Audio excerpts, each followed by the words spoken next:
T-Mac, c'est les blessures. Après, il y a tellement de joueurs comme ça qui ont été gâchés par les blessures. Moi, je pense à Brandon Roy, Greg Oden. Et tu vois, ça fait partie de ce sport aussi. Et tu vois, bah, pour revenir à ce qu'on disait tout à l'heure, tu peux te la donner toute ta vie et une blessure peut tuer ta carrière, tu vois. Tu vois, ou des multitudes de blessures, un mauvais genou, un truc. Tu vois, il y a tellement. D-Rose. Vous avez vu D-Rose? D-Rose, on aurait peut-être pu parler de lui euh, comme un des joueurs les plus. L'un des meilleurs meneurs all-time. S'il n'avait pas eu ces trucs de genoux. Mais malheureusement, on ne pourra jamais dire que c'est l'un des meilleurs meneurs all-time. Et dans 30, 40, 50 ans, peut-être que les gens commenceront à oublier D-Rose, tu vois. Parce qu'il y aura tellement de joueurs qui sont passés après, et vu qu'il n'a pas eu la carrière qu'il a eue, bah, les gens commenceront à l'oublier, tu vois. Non, tu peux pas devenir un joueur NBA sans bosser. Tu sais pourquoi je veux te dire que tu peux pas devenir un joueur NBA sans bosser? Parce qu'au State, déjà, tu es obligé de bosser. Rien que les entraînements en fait, des States, tu as tellement d'entraînements tous les jours en high school, en college, à l'université et tout. Là, les gars, je parle avec Thomas, mais il me dit, mais c'est un truc de ouf, les entraînements. Donc, peut-être que t'es pas tu fais, en fait, faut savoir un truc. Il y a le taf au State, tu bosses déjà, tu bosses beaucoup. Parce que moi, les gars, j'étais en Duco. En Duco, on faisait quoi? Entraînement à 5 heures du matin. Ok? Soit muscu, soit courir. 3 miles, 3 miles run. euh, ou soit, muscu le matin, ou soit un truc, tu vois, réveil musculaire ou truc. Donc tu faisais ça à 5 heures du matin. Des fois 5 heures, des fois 6 heures. 5h30 ou des fois 6 heures, ça dépendait de ce qu'on faisait.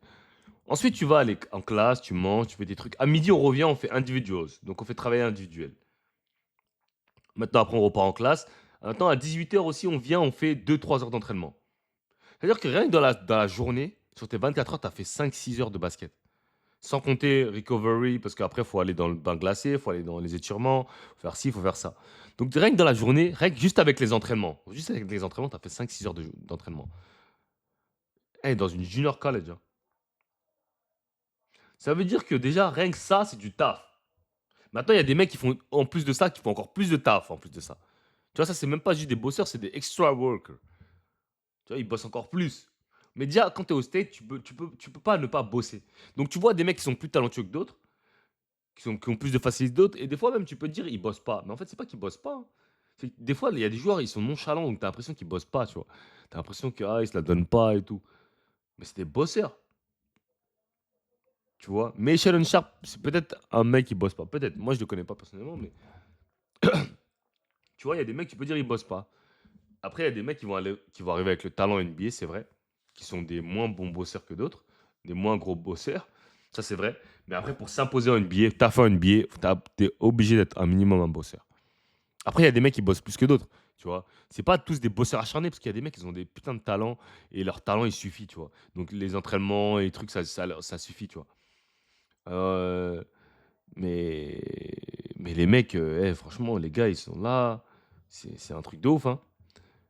Euh, mais Shalon Sharp, je vois ce que tu veux dire. En gros, il pourrait plus exploiter son talent parce que tu as l'impression qu'il est nonchalant et trucs. Après, quand t'es nonchalant, tu as l'impression que le mec, il s'en bat les couilles, il s'en fout de tout, tu vois. Mais des fois, c'est juste que le mec, il est nonchalant. Ok, bon, on va regarder cette vidéo.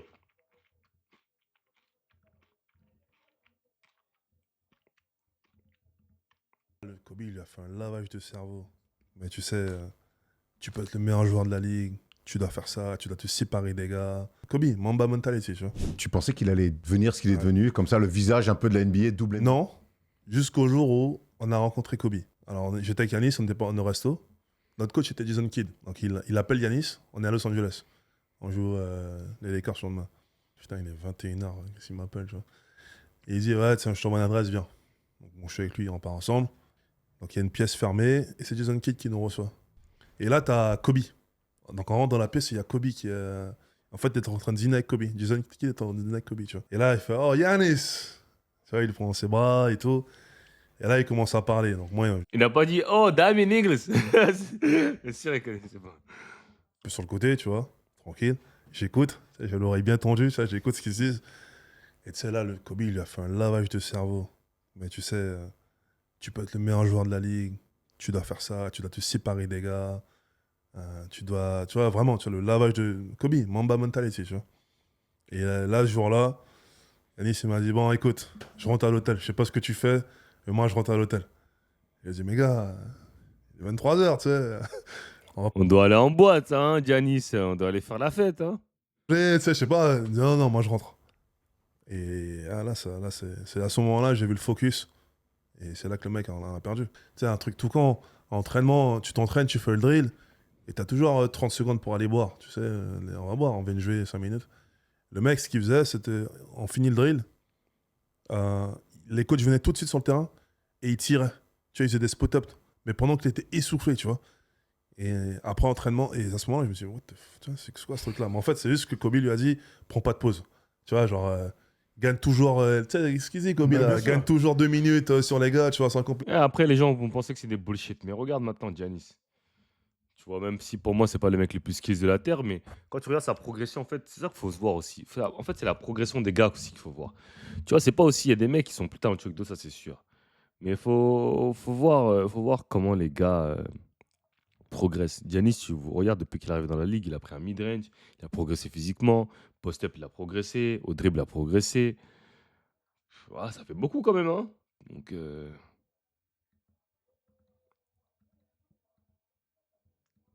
On l'a perdu. Et on l'a perdu pour les bonnes raisons. Tu sais, il est devenu un qu'il est aujourd'hui. ouais, elle a l'air intéressante l'interview. Bon, j'ai pas envie de la regarder en entièreté, mais après, ça me surprend pas de Giannis. Giannis, ça se voit que c'est un bosseur et c'est un bosseur de l'ombre. Ça se voit qu'il est pas dans le truc de tout le monde doit le voir, tu vois.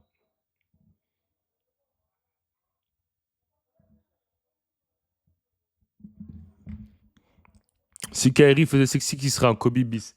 Ouais, mais après, moi, j'aime pas trop ces comparaisons-là parce que. Enfin, j'aime pas trop. En fait, j'aime pas trop dire avec les si, tu vois. J'aime pas trop ça, moi. Parce que je te dis par exemple, Nadir Rifi, il ferait 1,82 mètres. Tu vois, je te dis Sylvain Fosco, il ferait 2 mètres. Tu vois ce que je veux dire? Genre, je te dis, il ferait. Je sais pas moi, qui que je peux te dire. Genre, Moussa Diabaté, il ferait 2,20 m, il bougerait pareil, tu vois. Tu vois, Ben Simmons, par contre, ça se voit que c'est pas un hard worker, tu vois. Ben Simmons, ça se voit que c'est pas un hard worker. Ça se voit. Ça, je le connais pas, mais je peux te le garantir. Qu'est-ce qui s'est Pourquoi toi, t'as pas réussi à faire carrière en NBA? Bon, déjà, il y a eu. Pourquoi toi, tu n'as pas réussi à faire carrière NBA? Là, ça c'est une question très très compliquée. Des fois, tu peux juste te dire que t'as pas été assez bon. Mais ça, je pense que personne ne l'avoue.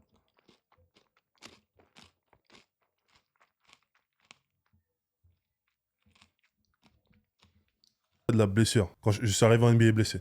Je m'étais blessé à ma draft. Merde. Je suis parti seul. Deuxième grosse erreur de ma carrière. J'avais fait le Paris, le Guyane, Paris seul pour arriver à l'INSEP. Je me suis dit, je fais pareil. Paris, Milwaukee seul. Je vais y arriver. Grosse erreur. Si t'es pas bien dans tes baskets, si t'es pas bien entouré, si t'as pas le focus, tu pars en vrille. Parce qu'en fois, un gars, faut le vivre. Personne ne peut comprendre, faut le vivre. Tu peux te dire ce que c'est, tu pourras pas le comprendre. En fait, ça, c'est la raison. Et ça, c'est dans. Ça, je pense que c'est l'un des trucs les plus importants quand tu vas. Pas qu'en NBA, mais dans tout. C'est d'avoir un entourage. En fait, peu importe ce que tu fais, quand tu as des gens autour de toi qui sont capables de te dire hey, MP, ça, ce que tu fais, c'est de la merde. Là, tu es en train de faire n'importe quoi. Tu es en train de niquer ton argent, truc. Sans avoir peur de perdre l'amitié que vous avez entre vous, tu vois. Ou de perdre ci ou perdre ça. Parce que c'est ça aussi. Évidemment, je pense que les mecs sont tellement dans le. Bah là, tu arrives en NBA, donc tous les mecs qui sont autour de lui, ils n'ont pas envie de se séparer de lui, entre guillemets. Donc, ils vont avoir peur de lui dire ce qu'il pense, tu vois. Et quand il déconne, les mecs, ils voient très bien qu'il déconne, ils vont rien dire. Et ça va le niquer, tu vois. Mais bon, après, le truc, c'est que il y a beaucoup de joueurs NBA qui font n'importe quoi, hein. James Harden, il va dans les clubs, il fait n'importe quoi. Mais les Américains, peu importe ce qu'ils font, ils vont toujours faire le hard work. Et eux, en fait, le problème, la différence entre les Français et les Américains, c'est que les Américains, ils sont super talentueux. D'ailleurs, des mecs comme Harden, des trucs comme ça, eux, ils peuvent aller en boîte se permettre. Mais nous, en fait, enfin, les Français, généralement, sont tellement au bord de sortir de la NBA que tu peux pas faire la petite erreur, tu vois. La petite erreur. T'as pas autant de marge que eux, tu vois. Les joueurs NBA, c'est des restas, c'est des trucs. Donc, voilà.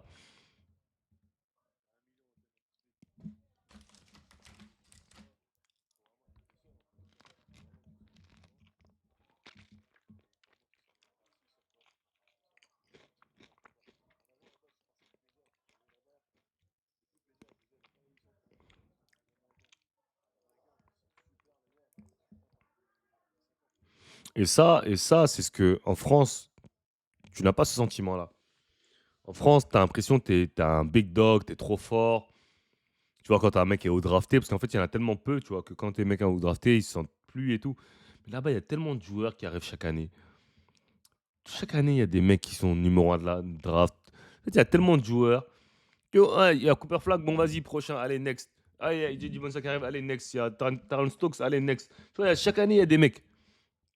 Chaque année, il y a des number one picks. Chaque année, il y a des joueurs.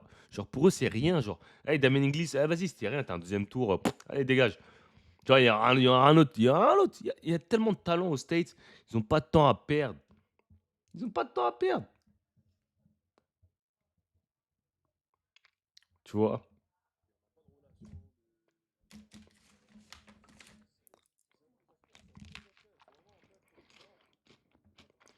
Et je vais vous raconter une anecdote parce que lui, je me rappelle, je l'avais déjà vu à la housse. Bon, vas-y, non, vas-y, je vais pas la dire, vas-y.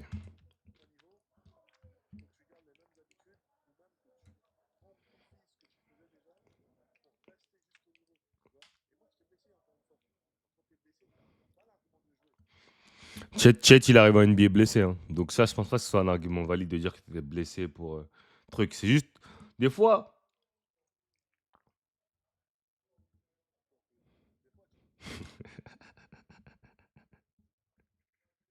il y en a, ça se voit, vous êtes là depuis longtemps.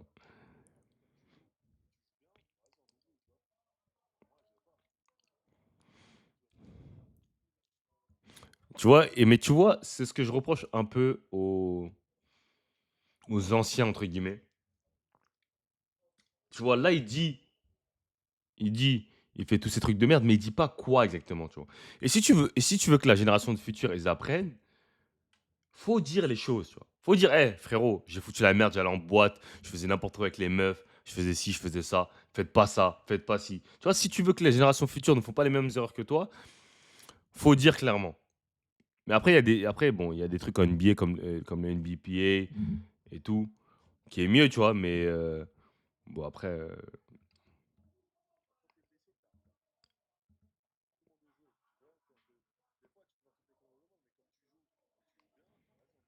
Ah, elle l'a dit dans l'interview, ok, ok, ok, pardon. Pardon alors, parce que je regardais juste le clip, c'est vrai que c'est de ma faute. S'il l'a dit, c'est bien. Clément, tu peux me donner un timestamp, s'il te plaît?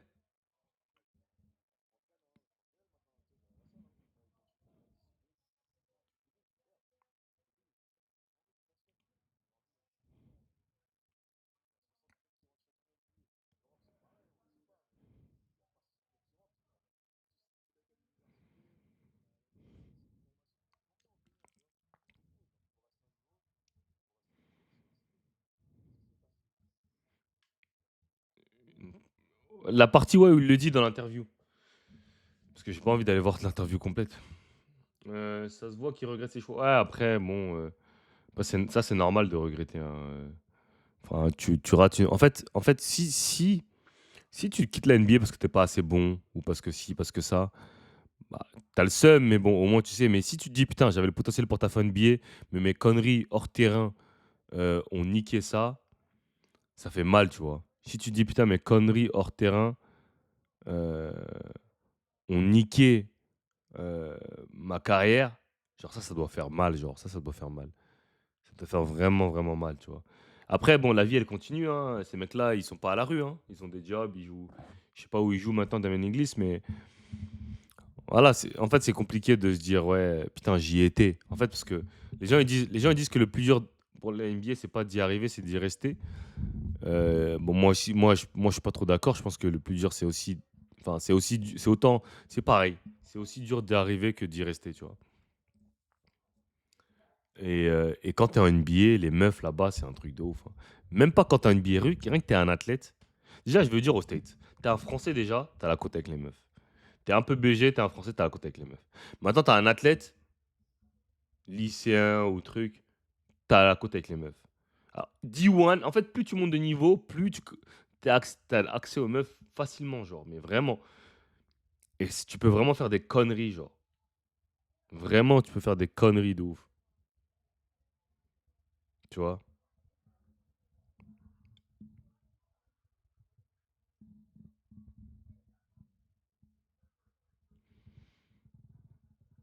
Après, les échecs aussi, c'est pas forcément, je sais pas, autre chose, hein. Tu peux juste ne pas être au niveau et c'est bon, t'es gaze. Tu vois, il y a pas de, en fait, il y a pas de mal à avouer que t'as pas été bon. Tu vois, moi, j'ai toujours dit, il y a pas de mal à avouer que à certains moments, t'étais pas bon, tu vois, et t'étais pas à ce niveau et c'est pas grave, c'est le sport, tu vois.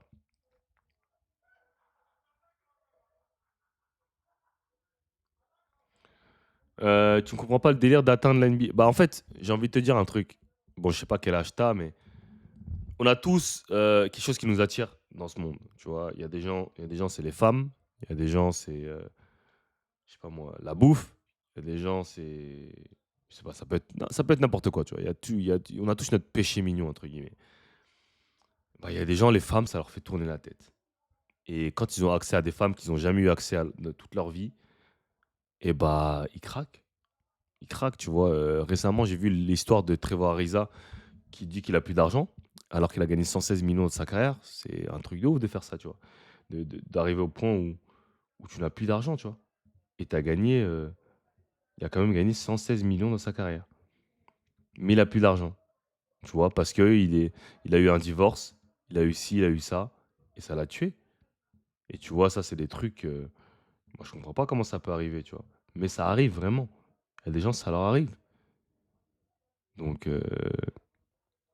voilà, quoi, tu vois. Donc après, voilà, il y a des gens, ils kiffent les boîtes de nuit. Au State, tout est amplifié. Il y a des gens qui kiffent les strip clubs. Tu vois, Lou Williams, on sait qu'il une certaine, on sait qu'il kiffe les strip clubs. Tu vois, en fait, tant que. Et je veux pas dire c'est. Bon, après, ça, c'est à vous de juger si c'est bon ou mauvais. Bon, voilà, ça, c'est autre chose. Mais, mais le truc, c'est. Est-ce que tu peux faire ça et être focus sur le basket en même temps? C'est ça le problème, en fait. C'est qu'à partir du moment où tu peux être focus dans le basket, tu peux continuer à faire ton basket en faisant toutes tes conneries à côté, parce que on est personne pour juger, ok, ce que quelqu'un d'autre fait. Il fait ce qu'il veut, hein. S'il a envie d'aller en boîte, il fait ce qu'il veut. Mais si ça impacte ton basket de côté négatif, bah, à partir de ce moment-là, c'est un problème. Parce qu'il ne faut pas oublier que tout ce que tu as là aujourd'hui, c'est grâce au basket. Donc si tu n'as plus le basket, bah, tu n'as plus tout ça. Tu vois? C'est ça le problème. Donc, tu veux aller en boîte, tu veux aller faire ci, tu veux aller faire ça. Ok, c'est ton problème. Mais après, tu peux pas dire putain, je suis trop fatigué pour venir à l'entraînement. Oh, j'ai pas l'énergie pour m'entraîner à fond. Oh, j'ai pas ci, oh, j'ai pas ça. Mais si tu fais ça, d'un moment, bah, c'est fini. C'est fini. Donc, c'est ça le problème. Et c'est pas une chose facile à faire, hein. Euh, bon, je sais pas. Bon, dans le chat, vous êtes des jeunes, des plus jeunes, mais voilà quoi. C'est pas facile, ok. Hum, Je vais vous donner un exemple simple. Quand vous avez de l'argent, ok, pour ceux qui gagnent de l'argent, etc., vous voyez comment c'est compliqué d'économiser ou de. Tu as toujours envie de dépenser. C'est pareil avec eux, c'est pareil. Ils ont de l'argent, ils veulent le dépenser. Tu vois, quand tu as de l'argent, tu as envie d'acheter une paire, t'as envie de manger dehors, tu as envie de faire ci, tu as envie de faire ça. Et c'est pareil. C'est pareil. Ils ont envie de faire leurs conneries. C'est comme ça, tu vois. Et, euh, et voilà.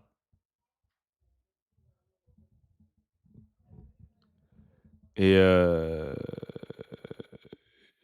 et voilà, tu vois. Et surtout que, bah, en fait, quand tu arrives à un certain stade de notoriété bah, tu as le choix, en fait. Tu as le choix, tu vois? Et c'est-à-dire tout ce que t'aimes, c'est là, c'est à ta disposition, tu vois? Tu as juste à faire ça et boum. Tu vois? Même Thomas, il disait, pour ceux qui étaient là sur l'interview, il disait même à OT, les meufs, elles attendaient dans l'hôtel de lobby, tu vois? Alors que c'est parce que c'était un joueur de OT, frérot. Tu imagines en NBA? Tu imagines les meufs, elles peuvent taper ton nom sur Google et voir combien tu gagnes? C'est chaud, hein? Et voilà, tu vois? Donc après le basket, c'est pas la life, tu vois? Il y a pas que ça dans la vie. Tu vois, il y a des gens qui ont d'autres hobbies, Wemby par exemple, il kiffe jouer aux échecs. Tu vois, moi j'aime le basket, mais il y a d'autres trucs que je kiffe, tu vois, faire aussi dans la vie, tu vois? Et voilà, c'est comme ça, tu vois? Donc voilà. Heu, mais c'est dur, hein, de plus tu gagnes, plus tu dépenses. Tu vois? Plus tu gagnes, plus tu dépenses. Je crois que Jimmy Butler, son loyer, c'était un truc de 150 000 ou un truc comme ça. Genre c'est des trucs, c'est des montants. Genre, t'en as mal à la tête. Tu vois, c'est trop, c'est chaud, hein. Donc, c'est pas si facile que ça de rester focus et de se dire, ouais, je fais que le grind et tout. Les gens pensent que c'est easy, mais c'est pas si easy que ça. C'est pas si facile que ça. C'est la life, tu vois. Tu vas être testé de toute façon. Maintenant, comment tu vas réagir, ça, c'est. Ça, voilà.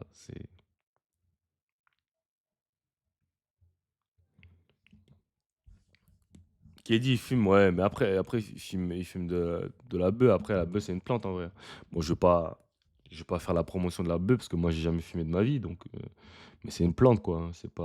C'est moins toxique de fumer de la bœuf, je pense, que de fumer de la cigarette. Mais après, les States, c'est plus dans leur culture de fumer. Genre, tout le monde fume là-bas.